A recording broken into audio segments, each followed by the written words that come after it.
کی اللہ ان سے خوش ہے اور وہ اللہ سے خوش ہیں، اور اس نے ان کے لیے باغات تیار کیے ہیں جن کے نیچے نہریں بہہ رہی ہیں، وہ ہمیشہ ان میں رہیں گے، یہی بڑی کامیابی ہے۔ اور تمہارے گرد و نواح کے بعض دیہاتی بھی منافق ہیں اور بعض مدینے والے بھی نفاق پر اڑے ہوئے ہیں، تم انہیں نہیں جانتے، ہم جانتے ہیں۔ ہم ان کو دوہرا عذاب دیں گے، پھر وہ بڑے عذاب کی طرف لوٹائے جائیں گے۔ اور کچھ دوسرے لوگ ہیں کہ اپنے گناہوں کا صاف اقرار کرتے ہیں، انہوں نے اچھے اور برے اعمال کو ملا جلا دیا تھا، قریب ہے کہ اللہ ان پر مہربانی سے توجہ فرمائے، بے شک اللہ بخشنے والا ہے، مہربان ہے۔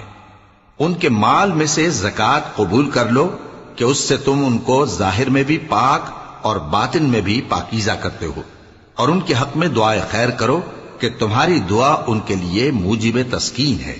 اور اللہ سننے والا ہے، جان